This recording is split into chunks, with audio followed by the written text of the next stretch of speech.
so today I'm going to be talking about my top 5 books of 2024. We've got The Secret History, #1, obviously. Are we surprised? Probably not. What can I say about this book? So the characters are a blast. The aesthetics of this book it's just chef's kiss. The writing is phenomenal. The second half of the book is literally like just cinematic. The first half, you just feel like you are a character in the book because it's just, the writing is just that good. If you don't know, this book is about a group of pretentious college students in Vermont, and they are studying ancient Greek. And long story short, they are pretty much taking what they are learning in class about ancient rituals and putting it into practice. And the characters are completely like morally corrupt. These kids definitely need to stop smoking cigarettes. Like their sleeping schedule is terrible. They don't eat. Like, I don't know what they were living off of. I think they were just drinking liquor and just smoking cigarettes. That was their entire diet.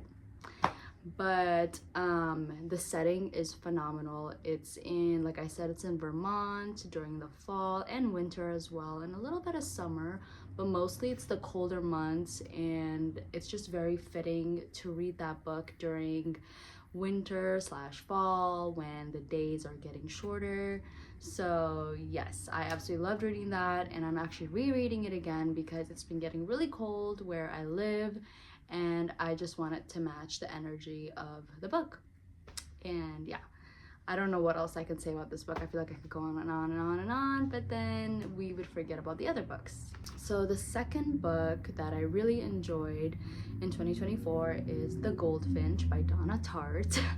That was my first Donna Tartt ever, and I absolutely loved it. I read that book during like one of those like mental health type of weeks or months. So I just kind of snuggled up to that brick of a book. It was really big, and I would just completely immersed myself into the story.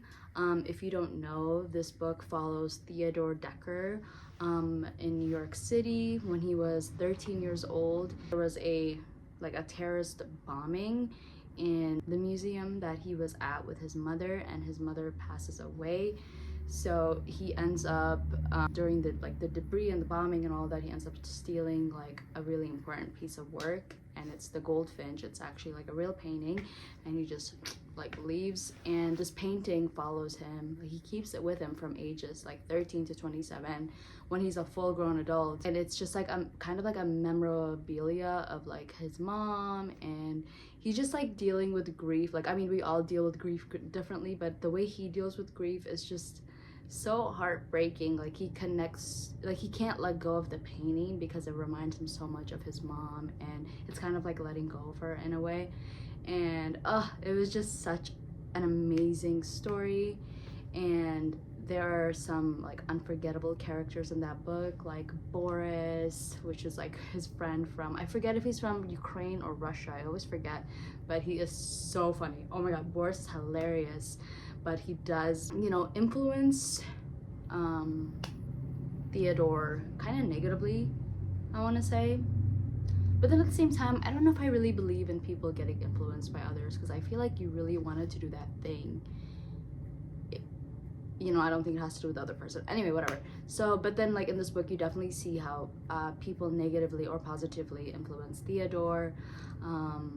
There's a lot of talk about grief in this book, addiction, like crime. Okay, I noticed this is like a pattern in both of Donna Tartt's books I read. The last like 100 pages, 150 pages, like they literally feel like you're watching a movie. Everything moves so fast. There's so much melodrama all of a sudden. You're like, whoa. Because the first like majority of the book, you're just in that person's head, you know, and then all of a sudden like an explosive amount of like scenes happen. You're like, oh my god, like you just really feel like alive. And yeah, that was a really good book. I really enjoyed The Goldfinch. And then the third book on my top 5 list is going to be the Neapolitan Quartet by Elena Ferrante.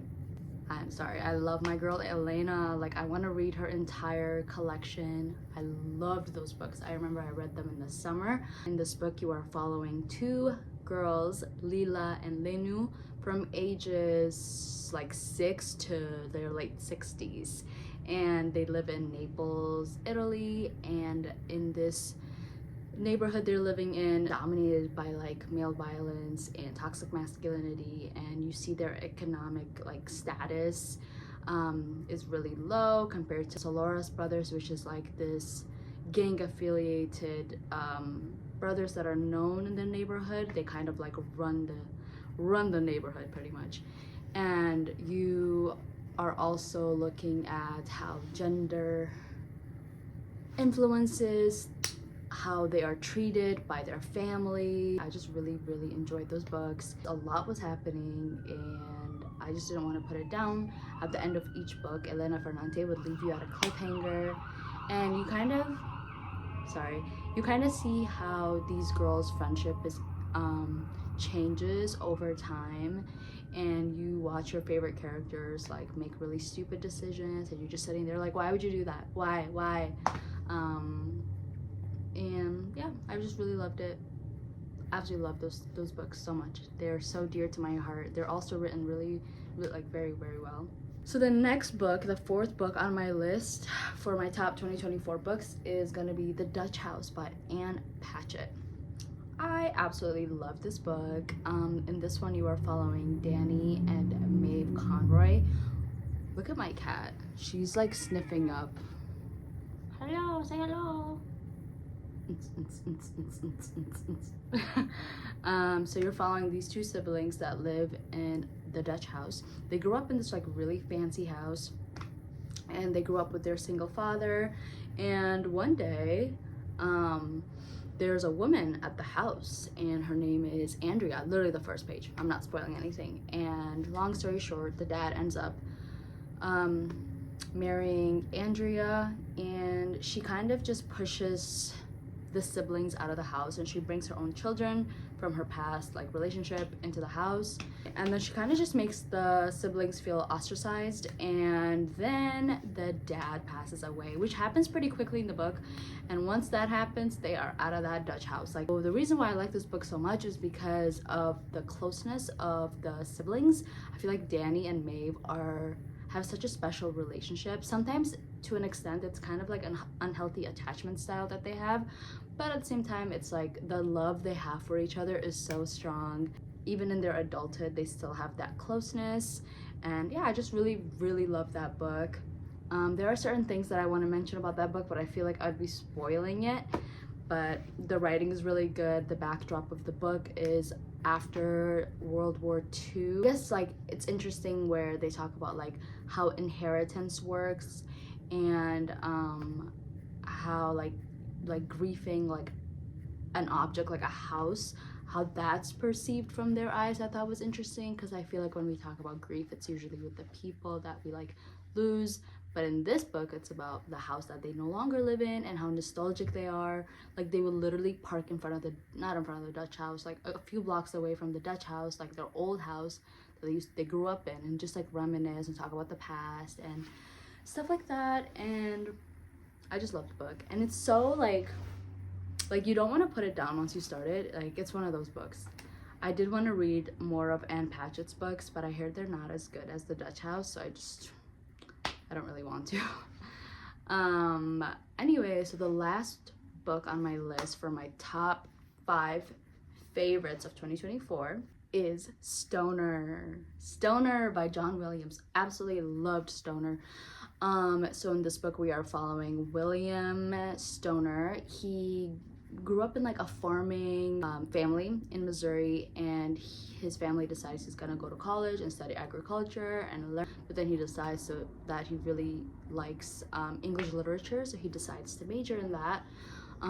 He ends up becoming a professor at the same school. He ends up like falling in love with a woman, but it's not love. He pretty much just thought she was really pretty, and how unremarkable his life is, but then at the same time it's remarkable because nothing extreme happens in that book, but it's so hard to put into words. Like, you literally, I feel like you have to read it. It's just like, it's a story about a man who has a pretty mediocre life, but something about it is so interesting and relatable to all of us. And yeah, and you're following him from when he's like 18 or 19 years old to the end of his life, and it's just such a beautifully written book, and I really want to reread it. There's a lot of good passages in that book about love and like the difference between your first love or your second love or your third love, and his passion for teaching and his relationship with his daughter during that time. I think this book was written in like, oh my god, not written in, but set in like 1890, I want to say. So yeah, he's just such a special guy. I freaking love that book so much. So anyway, I feel like that completes my top 5 books of 2024. I feel like this was the year that really helped me establish what kind of writing I like, what kind of authors I gravitate towards. So yeah, like I also got introduced to Donna Tartt, who was like one of my favorite authors, and yeah, I guess we'll see what 2025 holds. I feel like 2025 is going to be the year where I enter my fantasy era. We'll see. But yeah, that's all. I hope everyone has a good day and a good holiday. Bye bye.